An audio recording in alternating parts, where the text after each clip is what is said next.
Unexpected is a short film in which starts off as a documentary, but then ends off as a triple murder homicide. As I only worked in a group of 2 for this one, I was doing a lot of script writing, directing, editing and sound, so there was a lot to do, made it very difficult to get all done within the time frame. To prepare myself for this role, I would work side by side with Max, who was also in my group, ensuring that both of us knew exactly what we were doing and how we would do things when it did come to the shoot.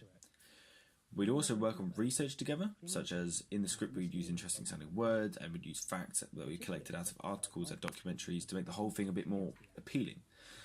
The main inspiration behind this project was documentaries, and also I want to make this as unexpected as possible. We thought by putting multiple twists throughout the video it would keep the audience attentive and would really go for the title Unexpected.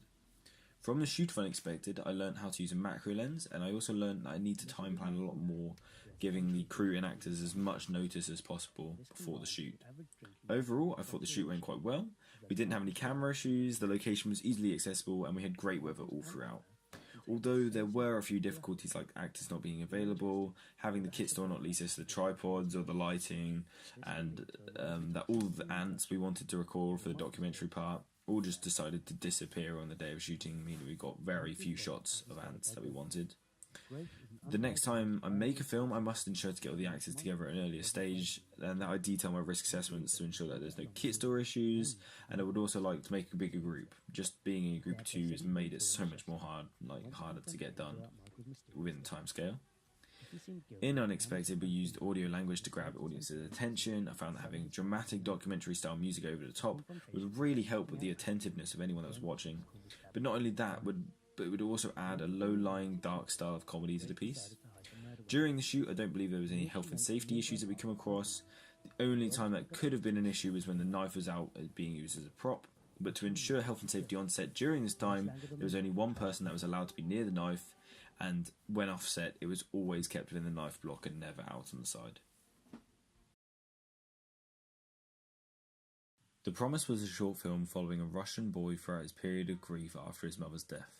His mother's last wishes being that he takes care and looks after a plant that she has gifted to him as a final wish.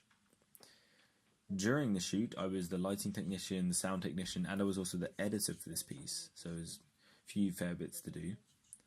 To prepare for this role, I practiced using the lighting kit before shoot, so I knew how to set it up on shoot. This also was very helpful for me when we got to the set because it gave us so much more time to just, get on with it. The main inspiration for The Promise came originally when we were thinking about what a promise could be. This brought us to wills and promises made at death, so we really genuinely developed off that.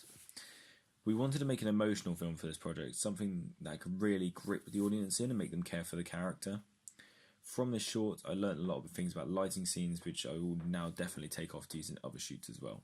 With our shoot, there wasn't really anything that went wrong, but there were a ton of problems with the edit in post. So now, I don't speak Russian, so I found it incredibly hard to match the subtitles up with the voices. We managed to fix this by having Ivan help me out, as he speaks Russian, but unfortunately he lives quite far away from us. So it took a fair few days before we'd even got that thing done, which really pushed the edit back. I really enjoyed shooting this film by far. It was probably one of my favourite out of the 4. The crew were great, the shoot went smoothly, other than delays by kit store again, and we were all just very happy with the end product, so it was good overall. If there was a next time, I would definitely have a reduced crashing sounds in the middle of the film, and I would also create newer, better looking subtitles than we had, because the ones we did have were quite blocky. For this film, we wanted to focus more on visual language. We wanted to give the whole piece colours to convey the mood and help the audiences really see that he was in a bit of a sad place and that he was mourning. To create this effect, we reduced the saturation to give more monotone colours throughout, and at the end of the shot, if you watch carefully, you can see the saturation bursts up a little bit as Ivan goes to smile. We did this to create a bit of a happy boost at the end, letting the audience know he can finally be at peace with his mother's death. The only safety concerns I had for this shoot was when we were moving equipment from location to location, because it's always quite sketchy when you get on the bus with camera equipment that's worth thousands. You never know who's really around you. Now, Broken, a film I'm still not entirely too sure what it was about. I believe it was about 2 people running away from the apocalypse and then the male character losing the female character somehow, and this conveyed a broken world. Well, during this piece, I was the cinematographer and I was also the camera operator. but other than that I was sort of left in the dark. The communication itself really wasn't there between all of the crew, and overall it just seemed to be one whole broken film, including the shoots. My job before the shoots was to look into the kit store to decide what kind of equipment we were going to get for the film, but the task before that was for everyone in our group to make a script each. I didn't think this was a very good use of our time, knowing that we could have just come together as a collective and had one idea. I'm not too sure what the main inspiration was for Bella's idea, as I didn't really have any input on it, but from the shoot I learnt that good locations don't always mean a good film, and that having a team decision can be so much better than just having one person's overall choice. But anyway, I thought that the crew had got on incredibly well as a unit. During the first day of the shoot, the kit store gave us dead cam batteries. We got to the shoot location and only had an hour to charge them. On the shoot, we only had an hour and 20 minutes of recording time, and within that time frame we all worked very well, considering we got the entire shoot done for day one within an hour and 20 minutes, which is just incredible. However, I do not believe that driving 2 hours to a shoot location for a short film was really worth it, and that we could have spent a lot more time editing or shooting somewhere much closer. Next time I would definitely shoot at a closer location and learn how to use a camera of choice also before getting to the shoot, and not while it's on 40% battery on the set itself. In this film we definitely used a lot of visual language as seen in the expressions and emotion of the character. We also used props to convey emotion, such as the beanie. The colour grading of the entire piece was also very musky, giving it a very apocalyptic feel. When we recorded the beach scene, it was an incredibly cold and wet day. Most of the crew were not prepared for this in any way and got absolutely soaked. It was made even worse by the 2-hour drive home in the soaking wet.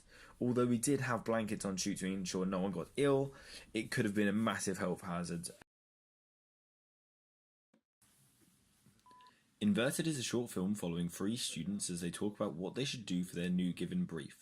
In the short, they practice their VFX and their camera angles that they would be attempting to use in their piece. On this shoot, I worked as a producer, an actor, and an editor. I've researched what types of effects to use and tried to find free VFX sites online before getting into the edit and before the shoot as well. This helped to give us an idea of what we were going to be doing, and also helped us to build the script a little bit more. Most of the idea generation was done for a group meeting that we had, and we would just talk about random things that we could apply to the word inverted, and things that we thought were funny, and we could build a script off of. I learnt a lot from this shoot, especially in the way of keyframing, rotoscoping, using Ultra Key, and then also using green screens. In this shoot, the comedic side of it all came together very nicely, and the VFX applied very well without many issues. The shoot was completed quite early on, which gave us optimal time for editing, although there were a few things that didn't quite go to plan, such as the whip pans, the lighting changes, the sounds outside, and the toast of visual effects that I tried to apply. If I did this project again, I would definitely try to use tracking on After Effects instead of keyframing all the effects on Premiere Pro, and I would also make sure that we had the necessary kit from the kit store, because if we had the lighting that we wanted, it might have been able to make the whip pans a bit more smooth, but unfortunately the kit store declined our risk assessment. We used visual comedy to convey emotion, and such as at the end when we had a surprise green screen cameo, or when I shoot the toaster midway through the film. It might not look good, but it conveys emotion as it's so unexpected. The use of VFX brings more attention to the screen, as we could put any animation at any time, anywhere. We also coloured the piece so it had warmer colours, making it a bit more happy and a bit more of a comedic atmosphere. Health and safety wasn't a massive concern on the shoot, as the locations were quite close and easy to film in. The only time that was a concern was when the actors stood outside in the cold and one of them had 5 litres of water poured on top of him for a rain scene.